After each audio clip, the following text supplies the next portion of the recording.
Hello, good morning बेटा। कैसे हैं आप सब? उम्मीद है बढ़िया होंगे। ठीक है, तो चलिए स्टार्ट करते हैं अपनी 10th क्लास केमिस्ट्री। टॉपिक है आपका chapter third, that is metals and non metal. और उसके अंदर हमने लास्ट टाइम स्टार्ट कर दिया था एक्सट्रैक्शन ऑफ मेटल्स।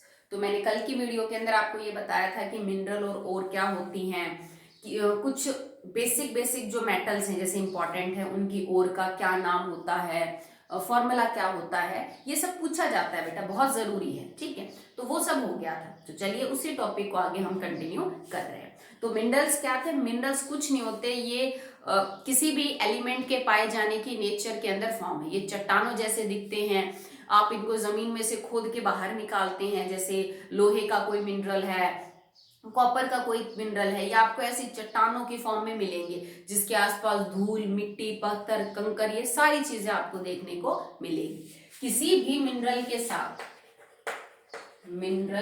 के साथ जो अर्थी इंप्योरिटीज होती हैं, अर्थी इंप्योरिटीज, उनको हम गैंगवे या मैट्रिक्स बोलते हैं। ओके, ठीक है। अर्थ इम्प्योरिटी से मेरा मतलब है, जैसे भाई आपने कोई एलिमेंट दिया, आयरन है आपके पास, आयरन क्योर है जिसने उसके ऑक्सीजन के साथ कंपाउंड बना रखा है, कोई और चीज कंपाउंड बना रखा है, ठीक है। पर उस जब आप उसको मिट्टी में से खोद के निकालोगे तो उसके आसपास रेत, पानी, कंकड़, पत्थर, कोई घास फूस, लकड़ी का टुकड़ा, ये सब कुछ चीजें हो सकती हैं। तो जो अर्थ इम्प्योरिटीज होती है, जो मिट्टी जैसे रिलेटेड जो इम्प्योरिटीज हैं किसी मिनरल के चारों तरफ, उनको हम गैंगवे या फिर मैट्रिक्स बोलते हैं। ओके, समझ आया आपको?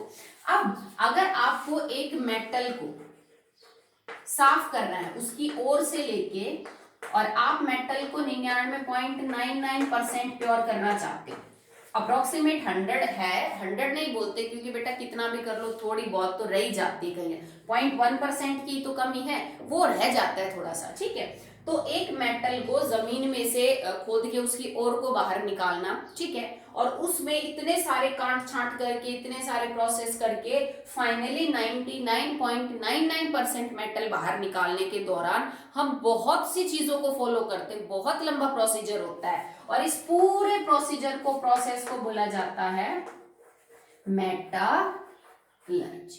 Okay, so metallurgy is that combined all processes, ठीक है, starting from extraction of ore, आप डिग करके अर्थ में से जब ओर को बाहर निकालते हो वहां से लेके, और 99.99% जब तुम्हारा मेटल प्योर स्टेट में बाहर आ जाए, इस दौरान जो भी चीज आपने यूज की मेटल को साफ करने के लिए, वो 10, 15, 20 स्टेप हो सकते हैं किसी प्रोसेस के। पहले ये किया, फिर ये किया, फिर ये किया, तो कंबाइंड उन सारे प्रोसेसेस को मिला के हम क्या बोलेंगे? मेटलर्जी। ठीक है, तो the process of extraction of metal is known as metallurgy. So it is the process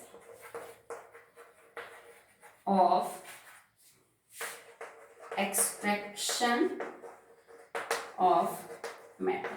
metal को एक्सट्रैक्ट करने का जो पूरा प्रोसेस है, combinedly it is known as the metallurgy. Okay, और इसके अंदर मैंने बोला जैसे कई सारे स्टेप्स होते हैं, तो आप इसको स्टेप बाय स्टेप ही याद करेंगे, आप मिक्सअप नहीं कर सकते हो कि पहले ये कर दिया फिर ये हो गया, नहीं। जो चीज पहले की जाती है उसको पहले ही बताओगे कि ओर को डिग करने के बाद, जमीन में से निकालने के बाद मिनरल ओर को, उसके साथ पहले ये किया जाता है, फिर ये किया जाता है, फिर ये सीक्वेंस इंपॉर्टेंट है कि पहले कौन सा स्टेप किया जाएगा, फिर कौन सा स्टेप, फिर कौन सा स्टेप। आप अपनी मर्जी से स्टेप्स को क्लमजी नहीं कर सकते हो। और मान लो कि आपके पास 50 स्टेप अवेलेबल्स हैं, तो हर मेटल को 50 स्टेप्स में से गुजारना जरूरी नहीं है, डिपेंडिंग अपॉन और कैसी है, डिपेंडिंग अपॉन और किस मेटल की है। हो सकता है 50 में से सिर्फ 10 स्टेप करके आपका मेटल बाहर निकल जाए, या हो सकता है आपको 30 स्टेप फॉलो करना पड़े।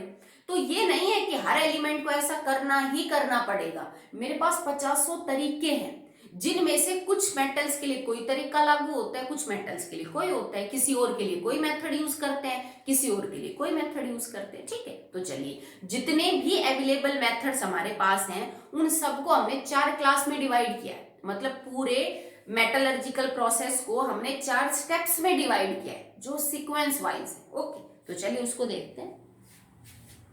ये चारों स्टेप आपको याद होनी चाहिए बेटा, कि इसके बाद ये करते हैं, इसके बाद ये, क्योंकि इन स्टेप्स के भी आगे सब स्टेप्स हैं।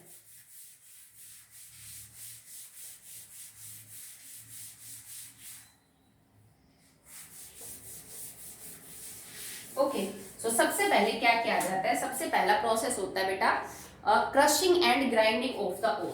फर्स्ट जो स्टेप आपको करना पड़ेगा, it is crushing and grinding of ore. चाहे कैसी भी ओर हो, कोई फर्क ही नहीं पड़ता, सल्फाइड है, ऑक्साइड है, कार्बोनेट है, किसी भी टाइप की ओर हो, किसी भी मेटल की ओर हो, सबसे पहले आप उसको अर्थ में से बाहर निकालोगे, वो चट्टानों या टुकड़ों की फॉर्म में निकल के आएगी, जिसे आप मिनरल या और बोलते हो। सबसे पहले हमें उसको पाउडर फॉर्म में कन्वर्ट करना होता है, उसको पीसना होता है। जैसे आप घर में चक्की से आटा नहीं पीसते हो, बिल्कुल वैसे ही करना होता है। बड़े बड़े रोलर्स होते हैं जिनके बीच में से उस पत्थर जैसे टुकड़े को गुजारोगे ताकि उसका पाउडर बन जाए, या पत्थर जैसे टुकड़े को रख के ऊपर से कोई हैवी वेट डालोगे ताकि उसका चूरा बन जाए। तो हमें सबसे पहले ओर को क्रश करके उसको पाउडर फॉर्म के अंदर क्या करना होता है, कन्वर्ट। तो पहला स्टेप ये है। Second step, concentration of ore. Concentration of ore, ये वाला जो मेथड है ना बेटा, इसके कई सारे नाम हो सकते हैं। इसको हम ड्रेसिंग ऑफ द ओर भी बोलते हैं। It is dressing of the ore. Dressing या कंसंट्रेशन ऑफ द ओर का क्या मतलब है? पहले वाले स्टेप पे मैंने कोई इंप्योरिटी दूर नहीं की, सिर्फ सॉलिड ब्लॉक को, सॉलिड जो लम्ब है आपके पास, उसको पाउडर फॉर्म में कन्वर्ट किया है। अब जो कंसंट्रेशन ऑफ ओर वाला टॉपिक है ना, इसमें कई सारे मेथड है, 5-10 प्रोसेस होते हैं। उनमें से गुजार के किसी और को 2 में से गुजारना पड़ता है, किसी को 5 में से भी। हम ओर की ड्रेसिंग करते हैं। ड्रेसिंग का मतलब काट छांट करते हैं, उसमें से इंप्योरिटीज को थोड़ा दूर करते हैं। कोई हाथ से उठाने वाली इंप्योरिटी को हाथ से उठा के अलग कर देते हैं, पानी में घुलने वाली इंप्योरिटी को पानी में घोल के दूर कर लेते हैं, पानी से हल्की इंप्योरिटी है वो पानी डालते ऊपर आ जाएगी। तो मतलब इसके अंदर कई सारे स्टेप्स है, पर इसका मेन मकसद क्या होता है कि हम इसमें काट छांट करते हैं, और के अंदर थोड़ी इंप्योरिटीज को क्या करते हैं बेटा, कम करने की कोशिश करते हैं। ठीक है, चलिए नाउ जो थर्ड स्टेप है, थर्ड स्टेप के अंदर क्या होता है, कंसंट्रेशन ऑफ ओर से निकल के जो और बाहर आई, अब उसमें इंप्योरिटीज कुछ कम हो गई। मान लो तुमने 30% इंप्योरिटी कम कर दी इस स्टेप में से गुजारने के बाद, तो थर्ड स्टेप क्या होगा बेटा, कन्वर्जन ऑफ कंसंट्रेटेड और इनटू मेटल ऑक्साइड। इसमें भी दोबारा आपको स्टेप और सब स्टेप्स देखने को मिलेंगे। अब आपका काम क्या है कि चलो मान लो तुमने 30% इंप्योरिटी कम कर दी इधर, अभी भी तुम्हारे ओर के अंदर 70% इंप्योरिटी है और मेटल है उसके साथ। ठीक है, इस ओर को जिसमें इतनी परसेंट कम कर चुके हैं, इस ओर को आपको किसी भी तरह मेटल के ऑक्साइड में कन्वर्ट करना है। जैसे मान लो मुझे आयरन की, मेरे पास सल्फाइड थी और मैंने सल्फाइड में कुछ इंप्योरिटीज दूर किया। मेरा मेन मकसद है कि आयरन की सल्फाइड को आयरन की किसी ऑक्साइड में कन्वर्ट करना, और ये हर मेटल के लिए आप करोगे। जिंक है, लेड है, कॉपर है, जो भी है, और तो किसी भी फॉर्मूले की हो सकती है। हमें कोई भी तरीका अपना के, कोई रिएक्शन करके उस और के फॉर्मूले को ऑक्साइड में कन्वर्ट करना है। सिंपल सी बात है। अगर पहले से ही तुम्हारे पास और ऑक्साइड है तो आपको ये करने की जरूरत ही नहीं है। जैसे मान लो कि मैं आयरन का जो एक्सट्रैक्शन कर रही हूँ ना, वो Fe2O3 से ही कर रही हूँ, हेमेटाइट से, तो आपको ये स्टेप ही नहीं करना पड़ेगा, ऑलरेडी तुम्हारी और ऑक्साइड है। नहीं है तो आप इसको ऑक्साइड के अंदर कन्वर्ट करोगे। It have many steps. ठीक है, नाउ डी पॉइंट, उसके बाद reduction of metal oxide to metal. अब जो किसी भी और जो भी फॉर्मूला उसका था, उसको जब आपने मेटल के ऑक्साइड में कन्वर्ट कर लिया, तो अब इस मेटल की ऑक्साइड का हम रिडक्शन करेंगे। जैसे मान लो कोई मेटल की ऑक्साइड MO है, रिडक्शन का मतलब क्या है, loss of hydrogen, sorry oxygen. तो अगर इस मेटल ऑक्साइड में से मैं ऑक्सीजन को बाहर निकाल दूं तो मेटल और ऑक्सीजन अलग अलग हो जाएंगे बेटा। ठीक है, तो यहाँ आपका मेटल बाहर निकल जाएगा।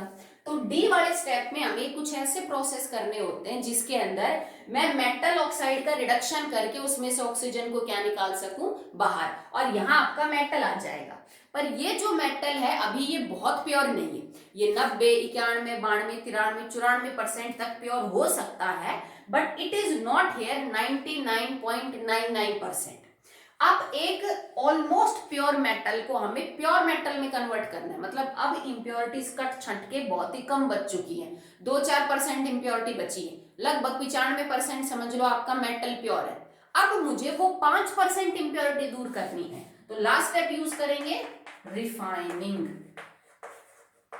तो रिफाइनिंग सबसे लास्ट में किया जाता है मेटल के साथ, जिसमें हम तो जो 4% इम्प्योरिटी बची हैं उनको भी दूर करके और ऑलमोस्ट प्योर मेटल को बाहर निकालते हैं, 99.99% प्योर मेटल बाहर निकले। ठीक है, तो ये सीक्वेंस वाइज 5 स्टेप हैं जो आप फॉलो करोगे किसी भी मेटल के एक्सट्रैक्शन में। ठीक है, इनमें से कोई स्टेप स्किप किया जा सकता है अगर जरूरत ना हो, जैसे हमें इसकी जरूरत नहीं पड़ेगी अगर ऑलरेडी तुम्हारे मेटल की जो ओर है वो क्या है, ऑक्साइड है। ठीक है, अब इसके अंदर भी कई स्टेप है, इसके अंदर भी कई स्टेप है, इसके अंदर भी कई और इसके अंदर भी कई। उन बहुत सारे स्टेप्स में से या फिर बहुत सारे मेथड्स में से कौन सा चूज किया जाएगा वो ओर और मेटल दोनों डिसाइड करते हैं। हमें और देख के सोचना पड़ेगा कौन सा मेथड यूज करूं, मुझे मेटल देख के सोचना पड़ेगा कि मैं कौन सा मेथड जो है वो यूज करूं। ठीक है, तो चलिए स्टार्ट करते हैं।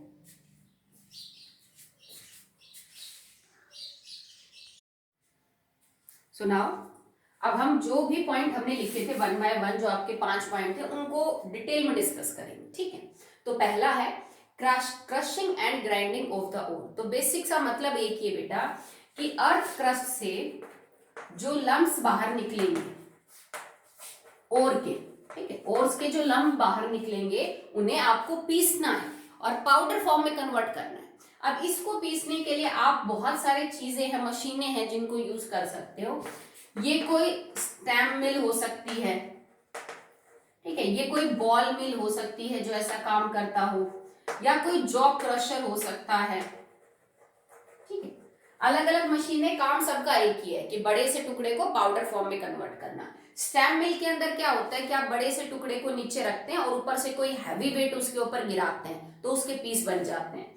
बॉल मिल, सॉरी या ठीक है, बॉल मिल के अंदर क्या होता है कि आप एक बड़ा सा टैंक लेते हो, उसमें स्टील की बॉल्स रखते हो, हैवी बॉल्स, और उसके अंदर फिर आप अपने ओर के टुकड़ों को रख के और उसको हिलाते हो बुरी तरह। तो जब वो स्टील की बॉल्स के बीच में मैट्रिक्स रगड़ खाता है तो उसके क्या हो जाते हैं बेटा, टुकड़े हो जाते हैं। जॉ क्रशर भी यही काम करता है कि भाई 2 प्लेट्स होती हैं जिनके बीच में और जो है वो आती है और वो प्लेट्स हिलती रहती हैं जिससे कि वो टुकड़ों में टूट जाता है। ठीक है, आपको बस बारीक पाउडर बनाना है ताकि उस पर आगे काम करना आसान हो सके। हम टुकड़े को लेके काम नहीं कर सकते क्योंकि टुकड़े के अंदर क्या हमें पता नहीं चलेगा। जब पाउडर फॉर्म में कन्वर्ट कर देते हो तो आपके पास आराम से काम करने के लिए समझ लीजिए कि चांस होता है। ठीक है, और आप बेटर वर्क कर सकते हो। That's why we convert it into powder form, और इस प्रोसेस को हम बोलते हैं pulverization. Pulverization, crushing and grinding of ore के अंदर जब हम ओर को बारीक पाउडर के फॉर्म में कन्वर्ट कर देते हैं, this process is known as pulverization. हमने अभी कोई इंप्योरिटीज दूर नहीं की, बिल्कुल भी नहीं, शुरुआत ही नहीं की अभी तो। ठीक है, सिर्फ पाउडर फॉर्म में कन्वर्ट किया। अब बात करते हैं अब अपने सेकेंड प्रोसेस की, B, that is concentration of ore. Concentration या ड्रेसिंग ऑफ ओर, इसके तो कई नाम है बेटा, या आप इसको बोल सकते हो enrichment of ore, enrichment of ore, या आप इसको बोल सकते हो बेनिफेक्शन। ठीक है, इतने सारे जो है वो इसके नाम है। कंसंट्रेशन करना, dressing of ore, enrichment of ore, या फिर आप इसको बेनिफेक्शन भी बोल सकते हो। इसके अंदर हमारा मेन काम क्या होता है, मैंने आपको अभी बताया था कि मैट्रिक्स और जो गैंगवे है वो क्या है। तो गैंगवे और मैट्रिक्स बेटा किसी भी ओर के साथ मौजूद अर्थी इंप्योरिटीज होती हैं। अर्थी इंप्योरिटीज का मतलब रेत, मिट्टी, पत्थर वाली जो इंप्योरिटीज है किसी भी ओर के साथ, उनको हम अर्थी इंप्योरिटीज बोलते हैं। ठीक है, तो इस प्रोसेस के अंदर हम अर्थी इंप्योरिटीज को दूर करेंगे। In this process we remove earthy और सिलिशियस impurities। मतलब हम यहाँ पे कोई कंपाउंड वगैरह को तोड़ के कोई रिएक्शन वगैरह कुछ नहीं कर रहे हैं। हमारा मेन मकसद एक ही है कि जो मिट्टी, कंकर, पत्थर की इंप्योरिटीज है उनको दूर करते हैं इस प्रोसेस में। उनको दूर करने के लिए तरीका आप कोई भी इस्तेमाल कर लो, कोई दिक्कत नहीं है, पर और कोई बहुत बड़ी इसके अंदर हम काट छांट जो है वो नहीं करते हैं। अर्थी इंप्योरिटी, सिलिशियस इंप्योरिटी कह दो, या इन सब की जगह एक नाम लिख दो, दैट इज गैंगवे और मैट्रिक्स, एक ही बात है। ठीक है, इनको हम दूर करते हैं। और इनको दूर करने में के लिए आप पानी का सहारा ले सकते हैं। जैसे मान लो कोई इंप्योरिटी है, तुमने पाउडर बना दिया ओर का, और उस ओर के अंदर कोई ऐसी इंप्योरिटी है जो पानी में घुल सकती है, तो आप ओर के पाउडर को पानी में घोल लो, वो इंप्योरिटी पानी में घुल जाएगी, उस पानी को आप बाहर निकाल लो। हो सकता है कोई घास फूस पत्ते की इंप्योरिटी हो, नीचे से निकाला, उसके आसपास प्लास्टिक का कोई बैग वैग हो जो थोड़ा डिकम्पोज हो चुका हो, ठीक है, तो उसको आप क्या कर सकते हो, वो पानी के ऊपर फ्लोट करेगा। भाई पानी से हल्की कोई इंप्योरिटी है तो वो पानी के ऊपर आ जाएगी, ठीक है। पानी में घुलने वाली कोई इंप्योरिटी है तो पानी में घुल जाएगी, और जब आप उस पानी को बाहर निकालोगे तो कम से कम दो तरह की इंप्योरिटी तो तुमने दूर कर दी, जो पानी से हल्की थी और जो पानी में सोल्यूबल थी, ठीक है। तो आप इस तरह से हम काट छांट करेंगे। भाई मिट्टी वगैरह है वो भी थोड़ी देर के लिए तो घुल जाती है बेटा, मानना कि रेत पानी में डिजोल्व नहीं होता, पर अक्सर जब आप थोड़ी देर के लिए उस ऐसे सॉल्यूशन को हिलाते हो तो आपका सारा पानी गंदा हो जाता है, धुंधला मटमैला, थोड़ी देर के लिए तो सस्पेंशन बनाता है, तो आप इतना लंबा टाइम क्यों देते हो उसको सेटल डाउन होने के लिए। आप अच्छे से घोलो और आपको लगे कि हाँ और के पार्टिकल नीचे हैं, उस पानी को फिर निकालते रहो, फिर दोबारा से पानी डाल दो, फिर उसको बाहर निकालो। यूं आप कई बार रिपीट करोगे तो जितनी भी मिट्टी वाली इंप्योरिटीज है वो बाहर हो जाएंगी, पानी में घुलने वाली इंप्योरिटीज बाहर हो जाएंगी, और पानी से जो हल्की हैं वो तो ऊपर तैरेंगी, उनको तो आप वैसे ही बाहर निकाल सकते हो। ये सेम टेक्निक आप घर में यूज करते हैं, आपके पेरेंट्स यूज करते हैं। जैसे अक्सर जब हम सरसों निकालते हैं फसल से, गेहूं निकालते हैं, तो जो सबसे आखिर के अंदर निकलता है गेहूं या सरसों या जो भी अनाज है थ्रेसर से, उसके अंदर हस्क पार्टिकल थोड़े ज्यादा आ जाते हैं। जब लास्ट में एक बोरी बचती है सरसों, गेहूं या बाजरे की, तो जो हस्क पार्टिकल होते हैं जैसे गेहूं के डंठल वगैरह ये सब ज्यादा आ जाते हैं उसमें, वो थोड़ा ज्यादा गंदा हो जाता है अनाज, ठीक है। तो उसको साफ करने के लिए आपकी मम्मी ये टेक्निक यूज करती है घर पे, कि वो एक बड़े से टब के अंदर पानी डाल के और उसमें मान लीजिए सरसों डाल दी या गेहूं डाल दिया जिसमें हस्क पार्टिकल बहुत है, मिट्टी बहुत है, तो हस्क पार्टिकल पानी से हल्के हैं, वो डालते ही ऊपर आ जाएंगे पानी के, आप उनको आराम से बाहर निकाल लो।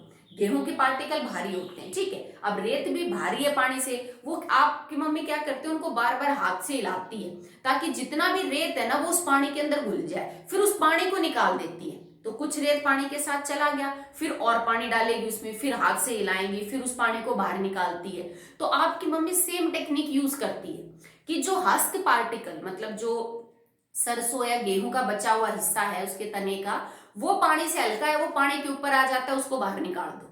जो रेत की इंप्योरिटीज रह गई है, रेत जो है आपके अनाज के अंदर, उसको वो पानी में कुछ देर के लिए तो घोलता है ना, घोलते रहो और पानी को बाहर निकालते रहो, कुछ टाइम बाद आपका पानी साफ हो जाएगा, मतलब रेत निकल गया जो कि पानी में एक्चुअली सॉल्युबल था भी नहीं, पानी की वो इंप्योरिटीज दूर हो गई उसमें अनाज में से जो पानी से हल्की थी, तो आपके पास जो अनाज बचेगा वो ज्यादातर आपको क्या मिलेगा, प्योर। मान लो कोई बड़ा पार्टिकल हो सकता है, कोई पत्थर आ गया खेत से, कोई प्लास्टिक का बैग वगैरह कुछ आ गया, कोई लकड़ी का बड़ा टुकड़ा आ गया, तो उसको तो आप हाथ से भी निकाल सकते हो, हैंड पिकिंग वाले मेथड से भी आप यूज कर सकते हो। ओके, तो इस प्रोसेस में हम यही सारे तरीके यूज करेंगे कि जो अर्थी इंप्योरिटीज है, गैंगवे है, मैट्रिक्स है, उनको हम कैसे दूर कर सकते हैं, ठीक है। कोई कंपाउंड तोड़ना, कोई केमिकल रिएक्शन करना, वो सब कुछ हम यहाँ पे यूज करने वाले नहीं। ओके चलिए, अब इसके अंदर कई सारे तरीके हैं। सेकंड जो आपका मेथड है ना कंसंट्रेशन ऑफ ओर के अंदर, इसमें कई मेथड होते हैं आपके पास। अब हम वन बाय वन मेथड्स को पढ़ेंगे कि कौन कौन से तरीके यूज किए जा सकते हैं। So the first method is hand picking. Hand picking क्या मेथड होता है बेटा, ये मतलब है हाथ से पकड़ के अलग करना, बस और कुछ नहीं। जैसे तुम्हारी मम्मी चावल बनाने से पहले हाथ से देखती है उसमें कोई कंकर तो नहीं है, दाल में देखती है, तो वो हैंड पिकिंग मेथड है। अगर आपको ओर का पाउडर बनाने के बाद ऐसा लगता है कि कोई इम्प्योरिटी विजिबल है जिसको हाथ से अलग किया जा सकता है, तो आप उसको हाथ से उठा के अलग कर सकते हैं। This is hand picking. ये तब होता है जब वो जो इम्प्योरिटी वो साइज में शेप में थोड़ी बड़ी हो, नहीं यूं थोड़ा इन छोटे छोटे कण हाथ से उठाते घूमेंगे। अगर विजिबल है, आराम से दिख रही है, साइज बड़ा है, तो आप उसको हाथ से उठा के अलग कर सकते हैं। ओके, नेक्स्ट देखिए, सेकंड है हाइड्रोलिक वॉशिंग। इसी का दूसरा नाम होता है लेविगेशन और इसी का नाम होता है gravity separation.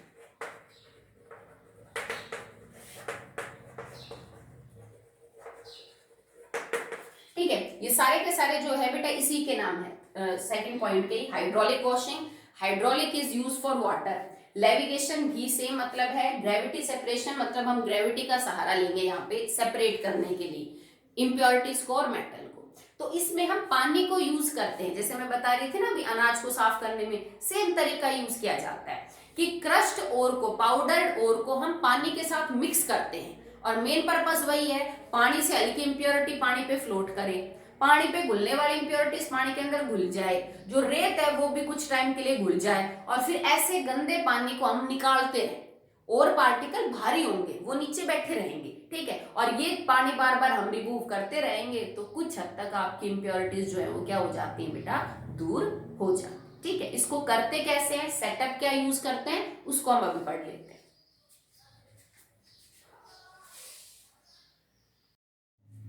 So now this is the diagram for a hydraulic classifier. It is hydraulic classifier, मतलब ये एक्चुअली में वो सेटअप है जिससे आप इम्प्योरिटीज को दूर करते with the help of water. और भी तरीके हो सकते हैं, एक और भी बताएंगे। ठीक है, इसमें क्या करते हैं बेटा, ये आपने एक बड़ा सा टैंक ले रखा है, ठीक है, इसके अंदर हम नीचे से पानी जो है वो डालते हैं, स्ट्रीम ऑफ वाटर, थोड़ा तेज मतलब यूनिक के आराम से। यहां से आप डाल रहे हो स्ट्रीम ऑफ, अंदर की तरफ जा रहा है स्ट्रीम ऑफ वाटर, ऊपर से आप पाउडर डोरी, जो आपको कौन जैसा स्ट्रक्चर दिख रहा है ना, इसमें से आप पाउडर और डालते हो ऊपर से, यहां से हम पाउडर्ड और डालते हैं। ये रास्ता है किस चीज के लिए रास्ता है बेटा, एक्चुअली में गैंगवे के निकलने के लिए। आप इसको थोड़ा सा नीचे दिखा दो बेशक से, हमारा जो लेवल है वो यहां तक, ठीक है, ये गैंगवे के निकलने के लिए रास्ता है। ओके, नीचे जो पार्टिकल्स दिख रहे हैं these are concentrated ore. Okay, simple setup है, इसको समझिए काम कैसे करता है। क्या करता है बेटा, आपने एक बड़े से जो इस टाइप का चैम्बर है, इसके अंदर नीचे से आप बहुत तेज पानी पास कर रहे हो ऊपर की तरफ, ऊपर से पाउडर और डाल रहे हो, तो मतलब और पानी आपस में मिक्स हो जाएंगे। ठीक है, अब ये प्रिंसिपल कब यूज करना है, when your ore particles are heavier than gangway। ठीक है, हर चीज सोच समझ के यूज की जाती है बेटा, किसी के लिए कोई भी तरीका यूज नहीं करोगे। ये तरीका तब यूज करना जब तुम्हें ये लगे कि तुम्हारी ओर का पार्टिकल भारी है और उसके अंदर जो अर्थी इंप्योरिटीज है वो हल्की है। जैसे मैंने गेहूं का एग्जांपल दिया, भाई गेहूं को हम पानी से इसलिए साफ करते हैं ना क्योंकि गेहूं पानी से भारी है, ठीक है, नीचे रह जाता है और उसकी इंप्योरिटीज पानी से हल्की है, तभी तो मैंने ये तरीका यूज किया ना। अब मान लो कि तुम्हें कोई और चीज साफ करनी हो जो पानी से हल्की हो, तो आप उसके लिए पानी तो यूज नहीं करेंगे बेटा। ठीक है, तो यहाँ पे ये कंडीशन मस्ट है, अगर आपका और का पार्टिकल भारी और अर्थ इंप्योरिटीज हल्की हैं तो आप इस तरीके को यूज करो। तो जैसे आप नीचे से पानी देंगे, ऊपर से और डालेंगे, ये इस चैम्बर में मिक्सअप हो जाएंगे। पानी में घुलने वाली इंप्योरिटीज पानी में घुल चुकी होंगी, पानी से जो हल्की इंप्योरिटीज है वो ऊपर आ चुकी होगी। ठीक है, और क्योंकि मैं लगातार पानी दे रही हूँ, ठीक है, तो जैसे ये सब कुछ होगा, जो लाइटर इंप्योरिटीज है, गंदा पानी है, वो इस रास्ते से बाहर आना शुरू हो जाएगा। समझ रहे हो, क्योंकि तुम्हारी ओर भारी है तो वो नीचे रहेगी, ऊपर की तरफ तो नहीं रहेगी। तो नीचे बॉटम में कौन मिलेंगे, ओर के पार्टिकल्स बैठे हुए, या हो सकता है वो इंप्योरिटी भी नीचे मिले जो पानी से भारी हो, क्योंकि जरूरी थोड़ी ना बेटा कि ओर के अंदर हमेशा पानी से हल्की इंप्योरिटी होगी, पानी से भारी भी हो सकती है। तो पानी से भारी कोई इंप्योरिटी है और है, वो नीचे बैठे हुए मिलेंगे, और पानी की स्ट्रीम के साथ ऊपर वाटर सॉल्युबल या पानी से हल्की इंप्योरिटीज मिलेंगी। जिनके निकलने के लिए आपने ये रास्ता कर रखा है। बस धीरे धीरे आप करते जाओ जब तक कि आपको थोड़ा अंदर का सॉल्यूशन क्लियर सा नजर ना आ जाए कि भाई जितना रेत, कंकर, पत्थर वगैरह की जैसी भी जो भी इम्प्योरिटीज थी जो हो सकती है साफ, वो अब साफ हो चुकी हैं और तुम्हें अंदर थोड़ा क्लियर सॉल्यूशन दिखना शुरू हो जाए तब तक आप इस चीज को करते रहिए। ठीक है, तो यहाँ पे और इकट्ठी हो गई, आप यहाँ से बाहर निकाल लो और इम्प्योरिटीज तो आपकी अलग हो ही चुकी है। ठीक है, इसी चीज को यूज करने के लिए कई बार हम कुछ टेबल्स का भी सहारा लेते हैं, that is known as Wilfley tables. काम वो भी यही करती है, वो भी इस ग्रेविटी वाले मेथड के ऊपर ही जो है बेटा वो बेस्ड है। It is Wilfley tables. ये क्या होती हैं, एक टेढ़ी टेबल होती है, जैसे सीधी नहीं, हमारे घर में तो यूं है, इसको ऐसे किया हुआ होता है उस टेबल को, ठीक है, वुडन टेबल, और इसके बीच बीच में कुछ लकड़ी के ग्रूव्स बनाए हुए होते हैं, मतलब एकदम सीधी सपाट नहीं होती, एक टेढ़ी टेबल होती है, इंक्लाइंड थोड़ी सी, और बीच बीच में ग्रूव्स बनाए हुए होते हैं इसके। जैसे तुमने घर में वो बजरी छानने के लिए छलना देखा होगा ना, वैसा ही। उसके तो सिर्फ नीचे की तरफ फट्टी होती है जिसपे वो कंकर आके अटक जाते हैं और बजरी नीचे चली जाती है छन के।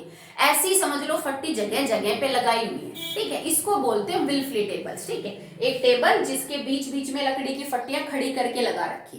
करते क्या है कि पाउडर्ड ओर को इस टेबल के ऊपर से डालते हैं और ऊपर से पानी डालते हैं थोड़े ठीक प्रेशर के साथ। ठीक है, तो पानी हल्की इंप्योरिटीज को अपने साथ बहा ले जाता है, उसमें घुलने वाली इंप्योरिटीज घुल के दूर हो जाएंगी। जैसे यूं एक टेबल है, और डाली तुमने, और के साथ पानी डाला तो अटकती हुई जाएगी, और लगातार सीधी नहीं बहेगी क्योंकि टेबल एकदम सीधी नहीं है, बीच बीच में लकड़ियां हैं। तो क्योंकि और का पार्टिकल भारी है तभी तो हम ये तरीका यूज कर रहे हैं। तो और का पार्टिकल लकड़ी के फट्टे के कोनों में चिपका रह जाता है, और जो हल्की इंप्योरिटीज है, रेत की, मिट्टी की, ये जो घास फूस की, ये पानी के साथ बहती हुई चली जाती है। ठीक है, और तुम्हारा जो ओर है उसमें से थोड़ी इंप्योरिटीज हम दूर कर लेते हैं। ठीक है, ये तरीका आप कब यूज कर सकते हो, ये हेमेटाइट को साफ करने में, Fe2O3, गोल्ड को, सिल्वर को, टिन स्टोन को, SnO2, इनको आप अलग कर सकते हो। ठीक है, मतलब कुछ एक ओर्स के लिए आप ये तरीका यूज कर सकते हो। सिर्फ गोल्ड को यूज साफ करने के लिए बेस्ट मेथड होता है। गोल्ड देखो कितना प्रीशियस है, पर क्योंकि वो ज्यादातर नोबल ही पाया जाता है, फिक्स रेट में, कंबाइंड में नहीं होता, तो आप आराम से इस तरीके से उसको साफ कर सकते हो। तो ये कुछ और के एग्जाम्पल है जिन ओर्स को इस तरीकों से साफ किया जाता है। ठीक है, तो आज हमने सिर्फ 2 ही पढ़े हैं कंसंट्रेशन में, hand picking and one is gravity separation, levigation या फिर हाइड्रोलिक वॉशिंग। इसके अगले बचे हुए जो पार्ट्स हैं वो हम कल करेंगे। ओके बेटा, और जिस नोटबुक भेज दीजिए आप चेकिंग के लिए, मैंने मैसेज डाला था पर सब बच्चों ने नहीं भेजी है, तो जिनका भी काम पेंडिंग है वो आज खत्म करके शाम के 7 बजे तक अपनी नोटबुक जरूर भेजिए। ओके बेटा।